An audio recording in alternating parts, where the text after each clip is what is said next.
Paz do Senhor, povo de Deus, seja bem-vindo, seja bem-vinda a mais um vídeo aqui do canal Adoração e Louvor. Que o Senhor possa abençoar a sua vida. Para nós é uma honra, é um privilégio ter você aqui juntamente conosco, nos dando aí essa liberdade de entrar na sua casa, no seu trabalho, enfim, de onde você estiver nos assistindo, que o Senhor possa abençoar a sua vida, é o desejo do meu coração. Antes de mais nada, se você ainda não é inscrito, faz o que mesmo? Se inscreve no canal, é claro. Ative o sininho das notificações, comenta, compartilha. E, gente, não esqueçam de deixar o likezinho, porque isso fortalece bastante aqui o canal, certo, pessoal? Gente, estamos então agora na parte 3 da nossa biografia. Você que ainda não assistiu, parte 1 e parte 2, vou deixar na descrição aqui depois o link. Pessoal, então, no vídeo número 2, eu contei para vocês um pouquinho aqui sobre como foi a minha queda. Né? Todos nós somos seres humanos, todos nós erramos, todos nós falhamos, mas graças a Deus estamos aqui de pé para que o nome do Senhor seja glorificado, porque aquilo que o Senhor tem para realizar através da minha e da sua vida, queira o inimigo não queira, queira o inferno não queira, vai se cumprir sim. O nosso Deus, assim como eu falei lá no segundo vídeo, é um Deus de recomeço, é um Deus de segundas oportunidades, é um Deus que reescreve histórias. Então, reescreva com Deus a tua história. Não importa a situação que você esteja hoje, o nosso Deus é um Deus de recomeços. Amém? Gente, hoje então eu quero conversar com vocês aqui sobre o meu casamento, sobre como foi que Deus começou a restituir algumas coisas na minha vida, algumas promessas que Deus cumpriu, e uma delas foi o meu casamento. Eu dou glórias a Deus, gente, pela vida do meu esposo, pela família que construímos, né? Agora, esse ano aí, vamos completar 16 anos que estamos casados. E não somos perfeitos, não existe casal perfeito, não existe casamento perfeito, não existe, né? Mas estamos aí fazendo a vontade de Deus, fazendo a obra do Senhor, e Jesus tem que ser o foco, tem que ser o principal objetivo da tua casa, do teu casamento. Se Jesus estiver no centro da tua casa, no centro do teu casamento, tudo vai dar certo. Vão haver discussões, vão haver problemas, claro que sim, né? Somos humanos, estamos aí dividindo o mesmo teto, são duas pessoas diferentes aí que estão convivendo, aprendendo cada dia mais um com o outro, mas tudo isso faz parte da caminhada, gente. Mas se você tiver Deus como principal foco na sua vida, na sua família, tudo vai dar certo. Gente, eu falei para vocês, nessa época então que aconteceu esse período que eu tive aí de queda, eu estava morando na Metzler.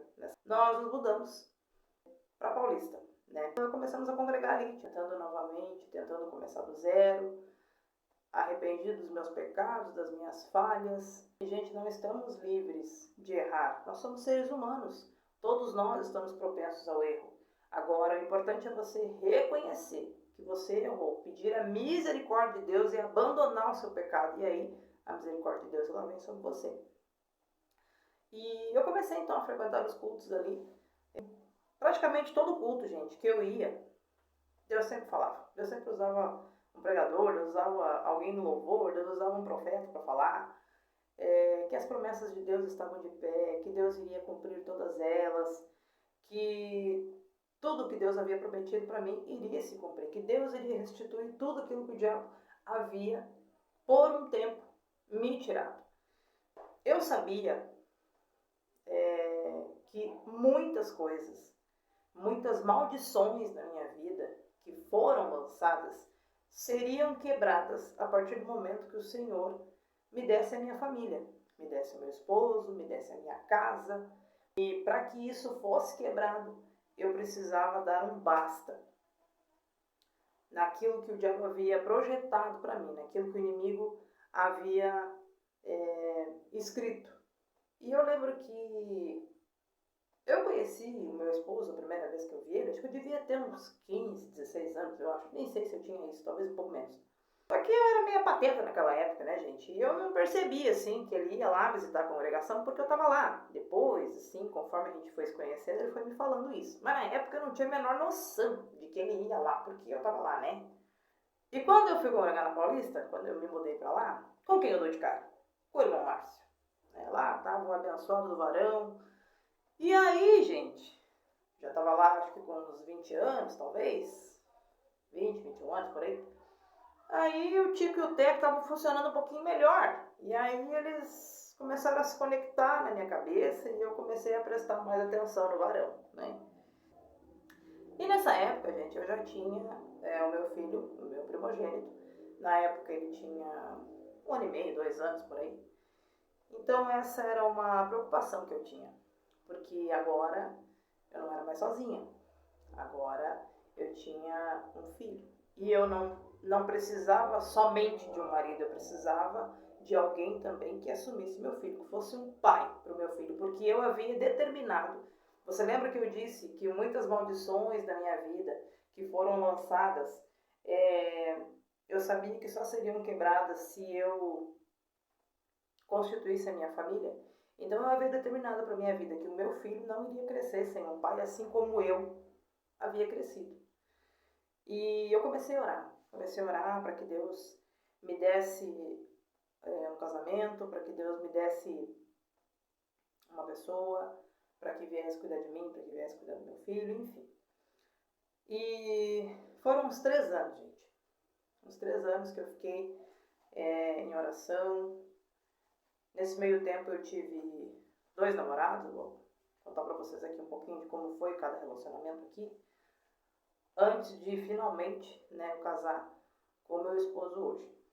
E desses 2 relacionamentos que eu tive, um destes, inclusive, eu fiquei noiva, nós estávamos de casamento marcado, mas não era aquilo que Deus tinha preparado para mim. Quando eu terminei o relacionamento, ele não aceitou, né?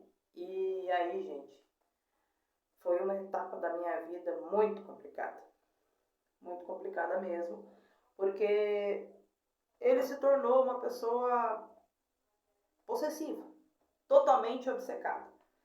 E ele passou então a me perseguir por onde eu ia, literalmente, gente, aonde eu ia aquela criatura estava lá, né? Ele me ligava praticamente 24 horas do dia.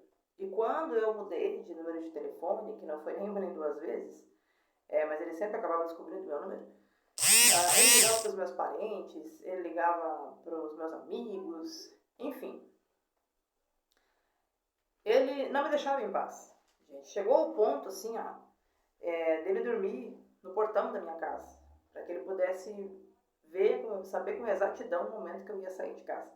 Então, se tornou, assim, uma coisa totalmente doentia. Teve um dia que aconteceu um episódio de uma agressão na rua. Não foi nada muito alarmante, assim, mas aconteceu e eu fui na delegacia, prestei um boletim de ocorrência. E, gente, foram 4 meses desse dilema. Eu tive que sair do meu emprego, porque ele literalmente me esperava lá todos os dias. Chegou um dia que eu não consegui entrar no ônibus para ir trabalhar, porque ele ficou me segurando e fazendo um escândalo. Nossa, gente, eu fiquei com tanta vergonha. E, enfim, foram 4 meses de pura loucura. E eu comecei a orar a Deus, pedir a Deus que Deus me tirasse daquela situação, porque eu tinha medo de que pudesse acontecer alguma coisa comigo, acontecer alguma coisa com meu filho. E porque realmente, gente, a criatura ela ficou insana. Ele chegou a ponto de sair do emprego para ele poder me perseguir aonde eu estivesse. E foi um período muito difícil. Eu lembro que eu chorava muito. Gente, chegou um ponto assim de que eu não podia sair de casa sozinha. Não podia. Eu tinha que ter sempre alguém junto comigo. Tinha que ter sempre alguém me acompanhando, porque se ele me pegasse sozinha na rua, ele ficava totalmente maluco. Para mim ir na igreja, eu não podia ir. Isso que a igreja era bem pertinho de onde eu morava, mas eu não podia ir a pé, porque ele me encontrava na esquina, enfim, onde fosse, o horário que fosse, podia ser a hora que fosse que eu saísse, ele estava sempre pela volta para para me perseguir, para me perturbar, enfim. E eu me lembro que, passados esses 4 meses, um dia, finalmente, eu recebi a notícia de que ele tinha ido embora, tinha voltado para a terra dele. E eu me lembro que depois quando deu mais ou menos uns 4 meses, eu soube que ele tinha ido embora para a terra dele de novo. Ele era lá do norte do estado. E, gente, eu acho que eu nunca tive um momento assim de alívio na vida como eu senti quando eu soube que finalmente ele tinha voltado para a terra dele, porque eu sabia que aquilo tudo tinha acabado. Foi uma coisa muito doida, vocês não têm noção, assim, porque não atingia só a mim. Ele literalmente colocou os irmãos da igreja, a minha família, tudo, todo mundo que ele podia, assim, envolver, ele envolveu. Então acabou se tornando, assim, uma experiência, assim, muito dolorosa, né? E eu lembro que quando eu soube que ele tinha ido embora, eu fiquei feliz, com um alívio enorme, porque eu pensei, puxa, agora finalmente eu vou conseguir tocar minha vida, né? Como eu falei, eu tinha saído do emprego, tive que pegar seguro-desemprego, eu ficava em casa o tempo todo. E, enfim, gente, passado esse período, né, já havia se passado aí cerca de mais de um ano que nós havíamos terminado, depois até, inclusive, eu soube que ele tinha falecido lá. Aconteceram uns problemas lá e ele acabou falecendo, foi o que me passaram. Então, ali eu tive certeza de que finalmente tinha tido um ponto final, porque, gente, eu confesso que eu tinha medo de que mesmo se algum dia eu casasse, quando eu tivesse minha família, que ele voltasse de novo. Porque foi muito maluco, assim, sabe? Eu nunca tinha passado por aquilo, nem perto daquela loucura toda, então pra mim aquilo foi muito assustador, assim, passar por tudo aquilo. E quando eu soube que ele tinha ido embora, depois quando eu soube que ele tinha falecido, por mais assustador que possa parecer o que eu vou dizer aqui agora, mas eu respirei aliviada porque eu pensei, poxa, finalmente agora eu vou poder viver, né? Então, já tinha se passado mais de um ano já dessa função toda aí. E eu tava me relacionando com outro rapaz, já tinha uns meses. Tava indo, aparentemente tava indo tudo bem. E ele frequentava a igreja comigo, ainda não era batizado, mas frequentava os cultos comigo ali, tudo certo. E um dia, eu estava voltando para casa do trabalho, eu tinha arrumado um outro emprego para mim, e eu estava vindo para casa. Gente, mês de janeiro, um calorão, porque assim, quem mora aqui em Campo Bom sabe que os nossos verões aqui não é de barbado, né? Nós estamos, inclusive, em janeiro, terminando janeiro hoje, e o pessoal que mora aqui sabe que o nosso verão judia muito. E eu tava voltando embora do trabalho nesse dia, era finalzinho do dia, 5h30, perto das 6 da tarde. O asfalto literalmente estava pegando fogo, né? E eu nessa época eu ia e voltava de bicicleta pro trabalho. E eu tinha um problema, gente. Eu tinha um problema com a velocidade. Porque assim, eu não andava de bicicleta, eu voava de bicicleta, entende? A irmã que gostava muito da adrenalina, né? E um dia eu tava voltando para casa do serviço. Se eu não me engano, acho que isso foi dia 25 de janeiro de 2009. Né? Então agora esse mês de janeiro completou 16 anos desse episódio. E eu tava voltando para casa.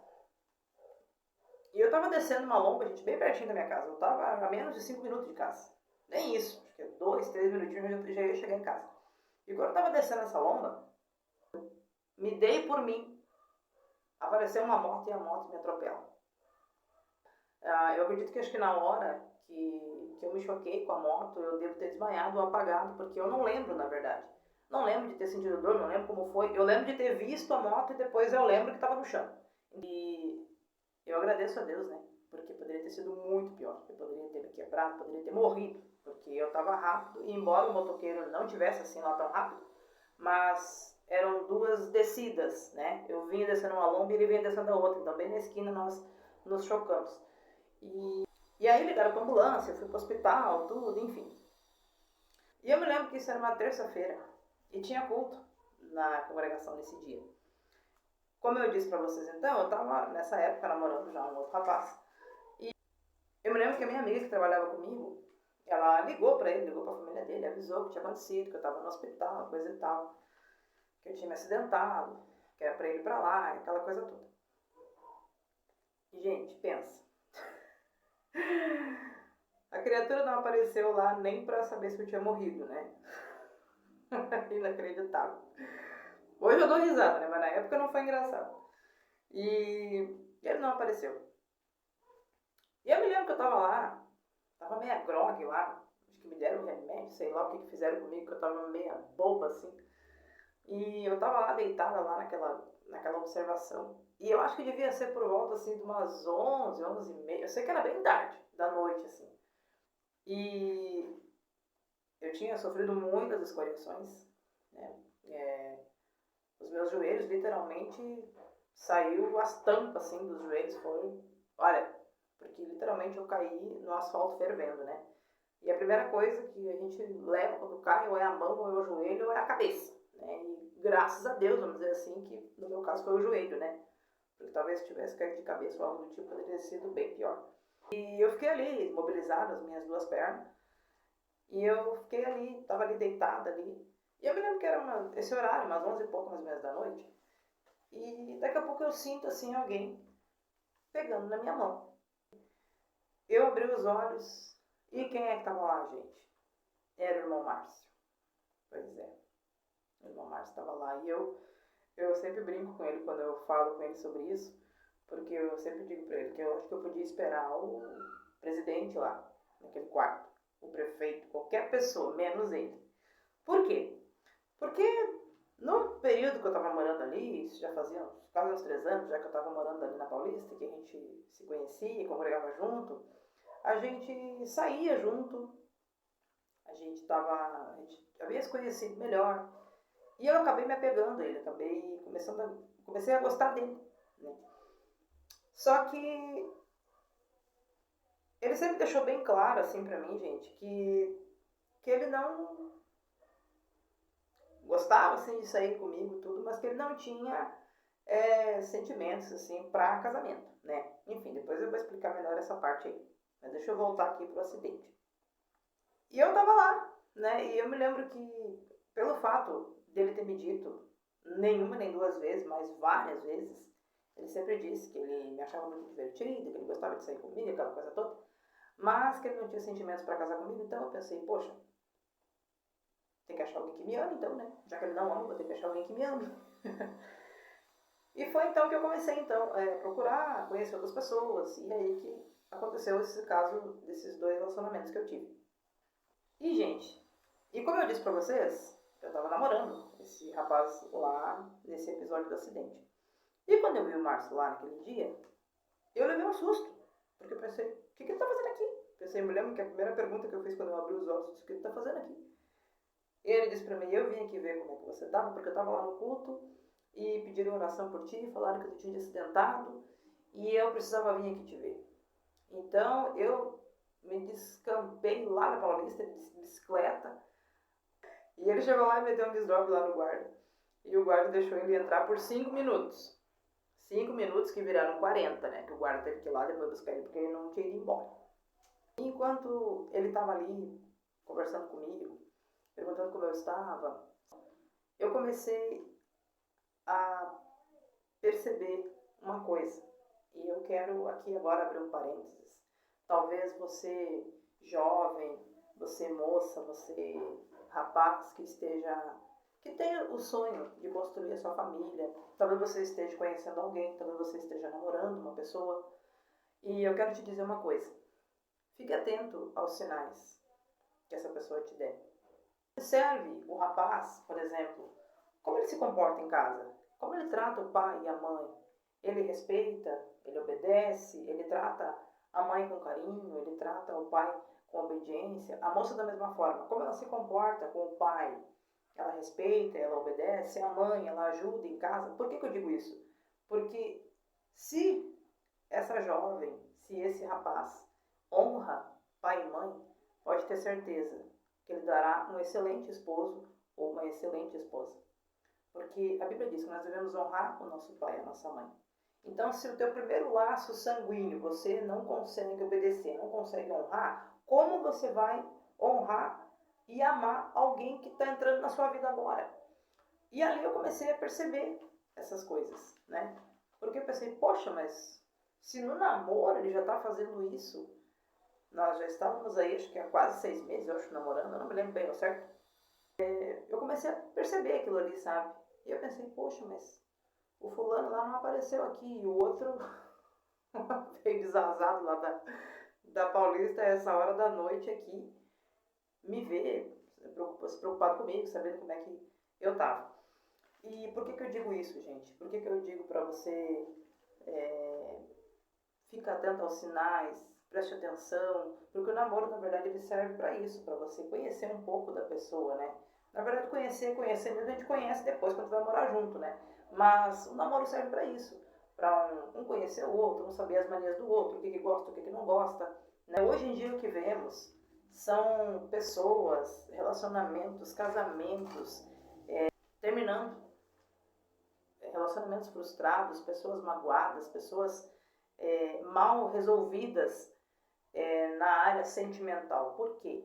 Porque não viram ou não quiseram enxergar os sinais que o parceiro ou a parceira deram durante o período que estavam se conhecendo. Porque eu sei que muitas vezes a gente vê, olha com o coração, e a Bíblia diz que enganoso é o nosso coração. Então não se deixe levar somente pelo sentimento, não te deixe levar somente pelo coração, né? Mas ore a Deus, peça a direção de Deus, peça a confirmação de Deus. Meu esposo sempre costuma dizer, né, que você escolhe e Deus aprova. Mas tudo na direção de Deus. Deus pode te dar um direcionamento. Existem coisas que a gente pode perceber e pode evitar problemas no futuro. Então, hoje a gente vê muito isso. Casamentos chegando ao fim, pessoas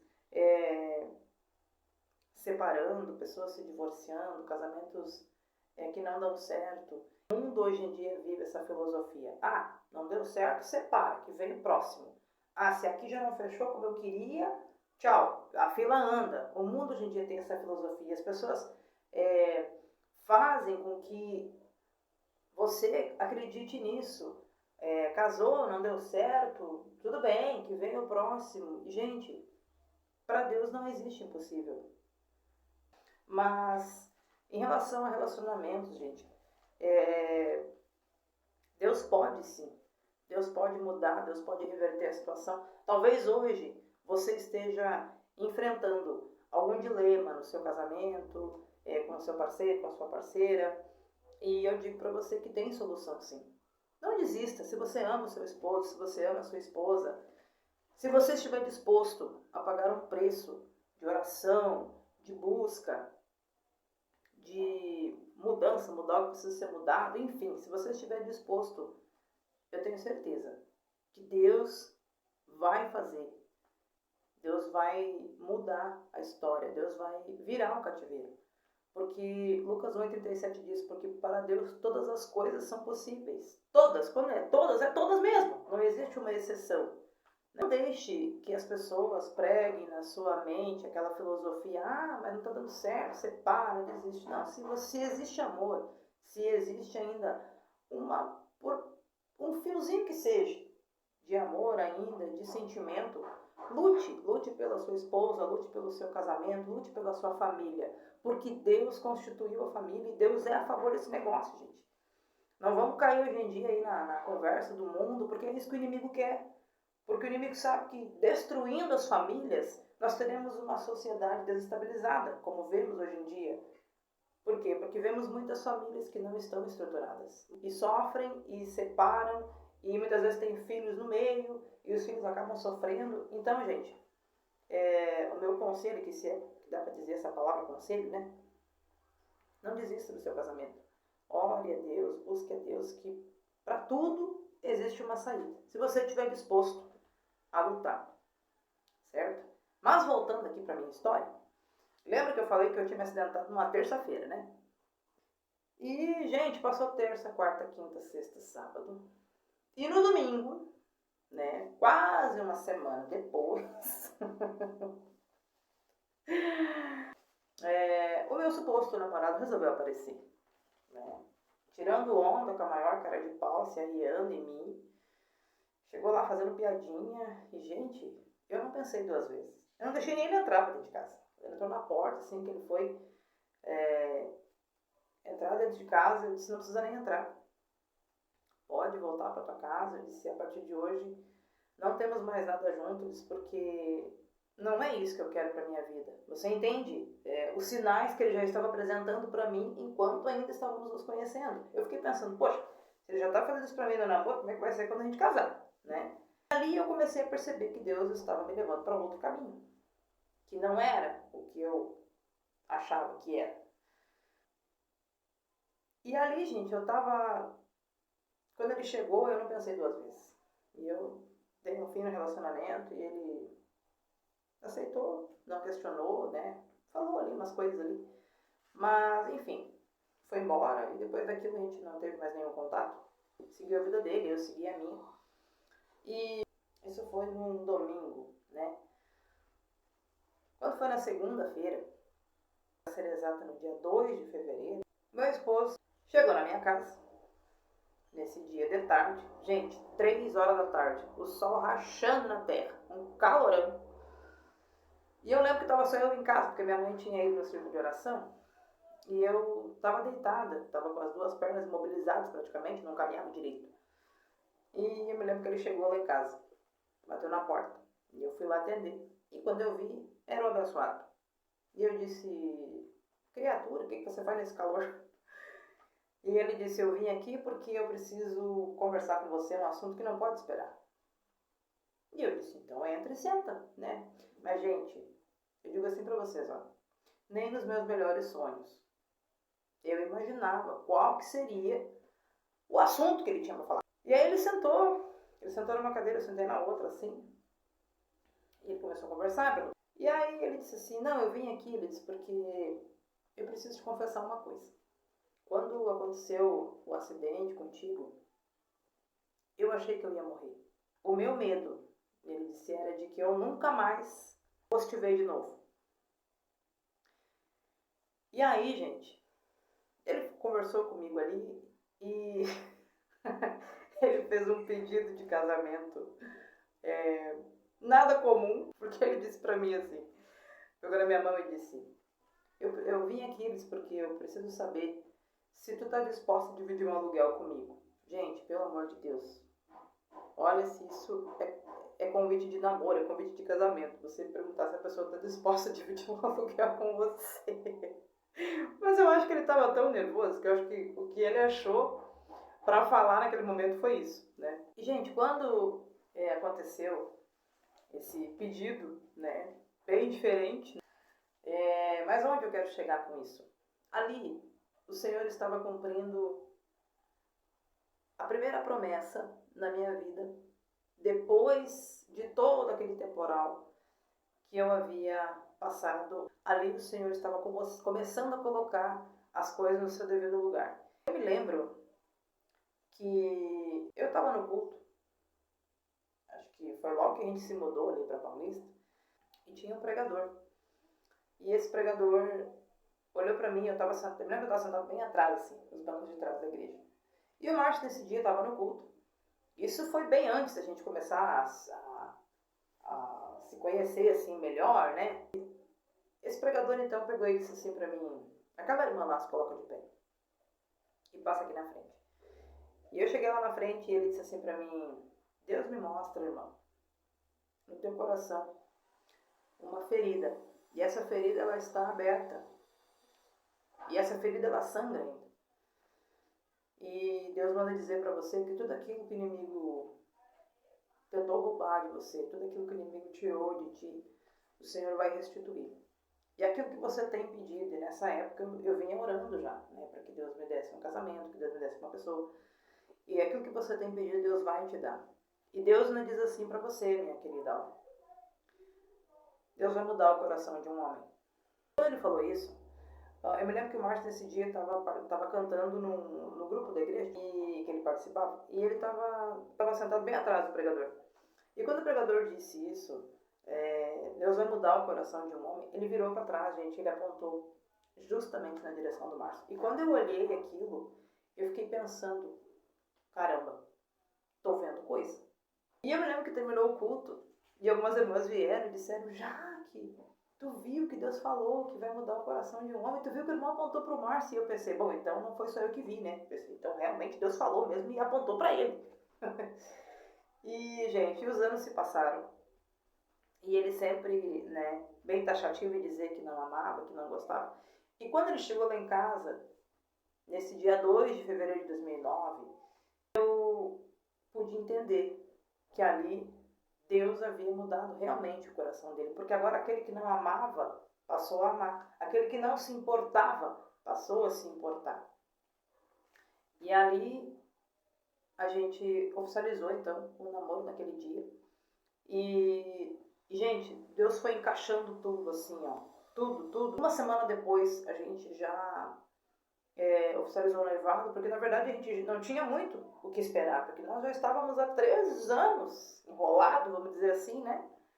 Então, nós sabíamos que aquilo era um plano de Deus para a nossa vida, que era da vontade de Deus que nós nos uníssemos, que nós casássemos. E ele só precisava entender isso, porque eu já tinha entendido bem antes, né? Mas faltava ainda Deus trabalhar no coração dele e mudar como Deus havia dito que faria. E foi assim que aconteceu. E, gente, em 3 meses e pouquinho, né? Dia 29 de maio, nós casamos. E assim, ó, Deus cuidou de tudo.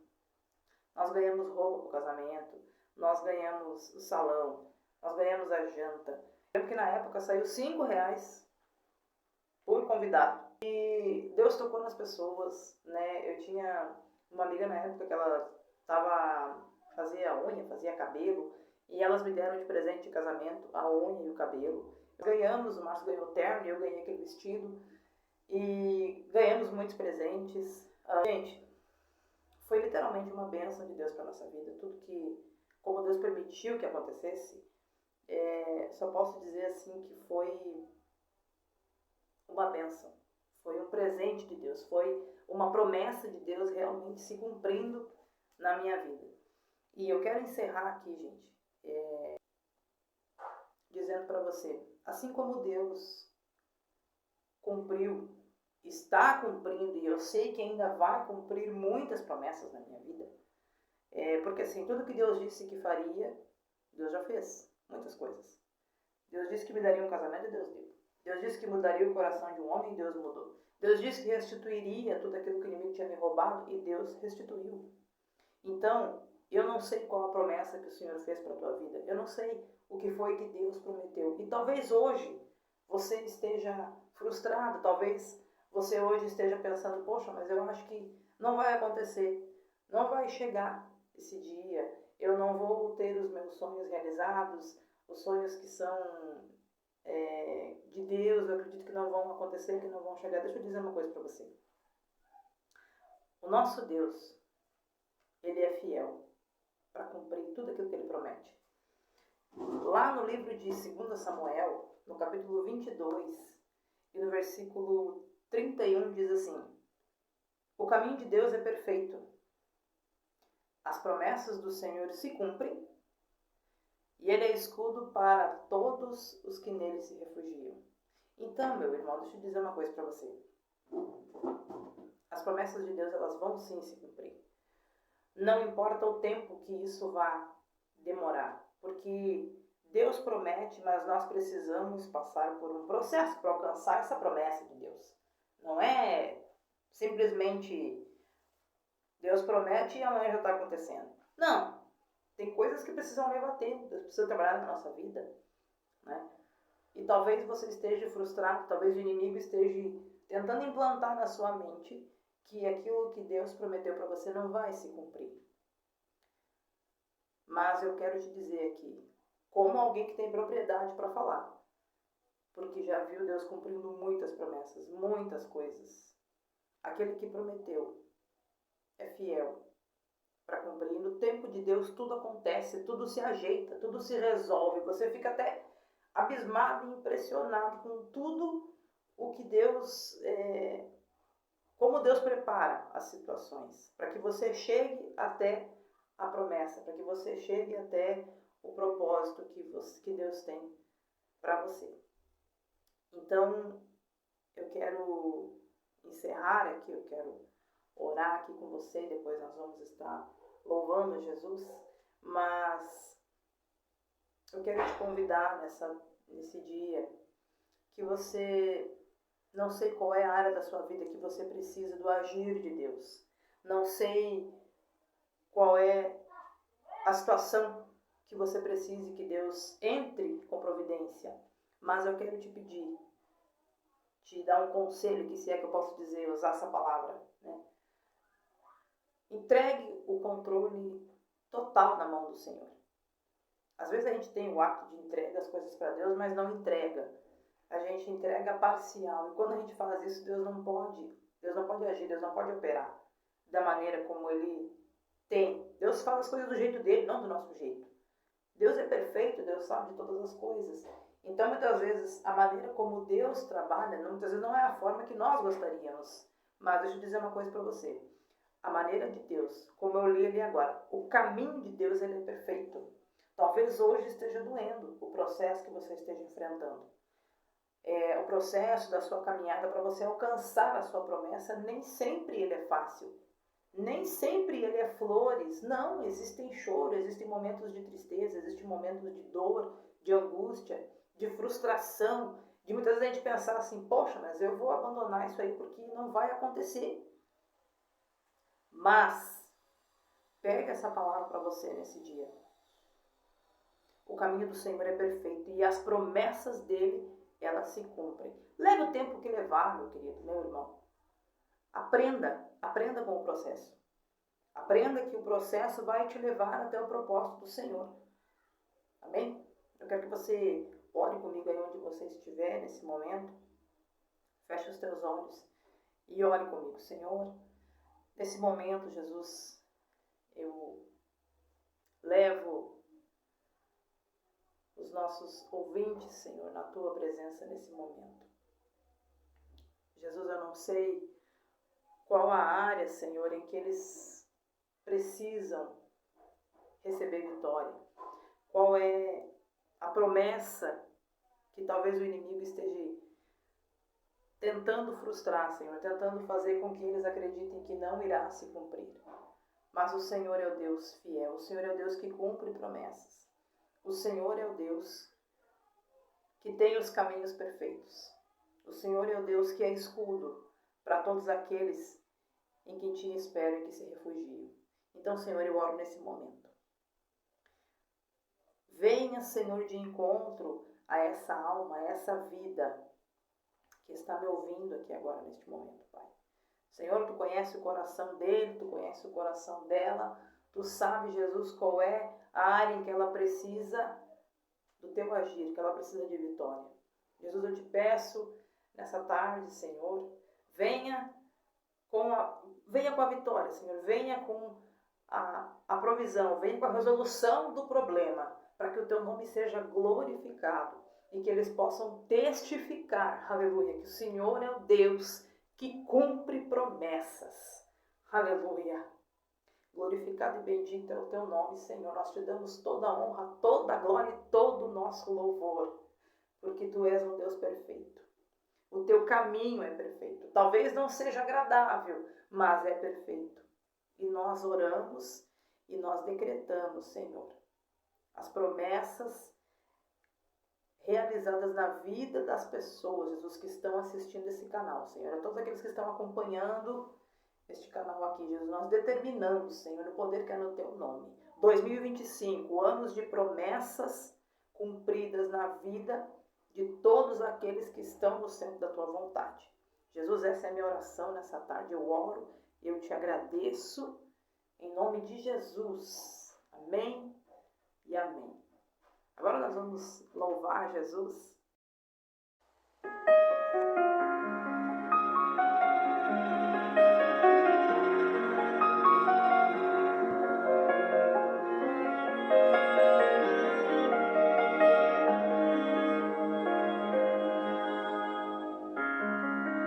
vai cair no mar do esquecimento aquilo que Deus me falou. As circunstâncias dizem não, mas o meu Deus nunca errou. Ele não disse que seria fácil, mas mesmo assim eu vou continuar. Pois quem coloca a mão no arado tá proibido de parar. Eu não parei, porque Deus me fez uma promessa.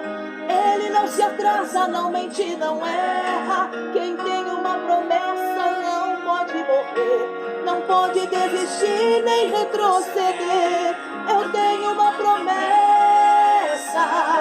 eu tenho uma promessa, eu tenho uma promessa.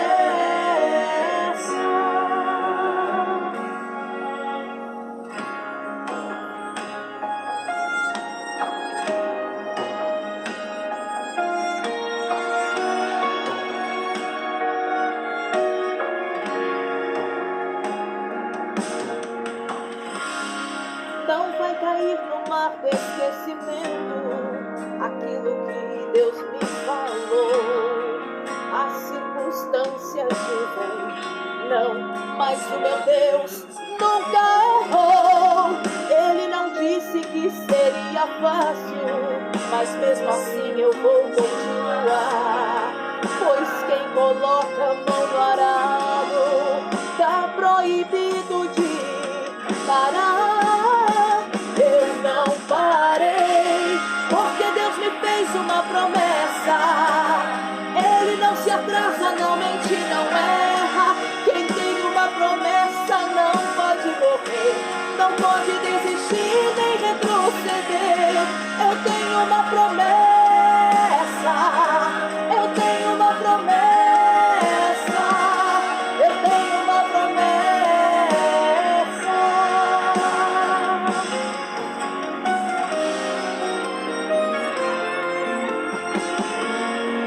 A minha vida está nas mãos de Deus, por isso eu descansei meu coração. Um homem pode fazer muitos planos, mas é de Deus que vem o sim ou não. Sua promessa alcançou minha vida, minha família está em seu altar. E enquanto estou debaixo da promessa, eu estou proibido de parar. Eu não vou parar, eu não vou parar, eu não vou parar.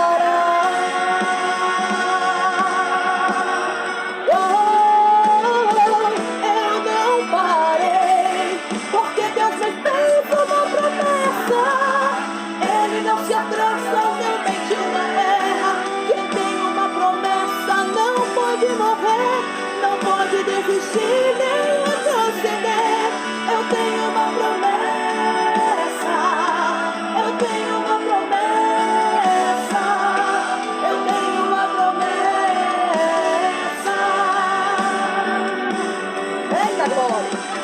Eu tenho uma promessa, eu tenho uma promessa, eu tenho uma promessa.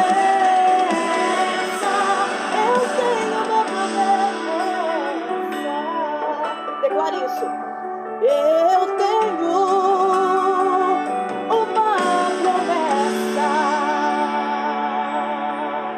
Aleluia. Glorificado seja o nome do Senhor. Eu quero agradecer aqui você que nos acompanhou até agora. Que Deus possa abençoar a sua vida, a sua família. E não esqueça, aquele que te prometeu é fiel para cumprir todas as suas promessas. E eu te espero no próximo vídeo, é claro. Um beijo, fique com Deus. Tchau!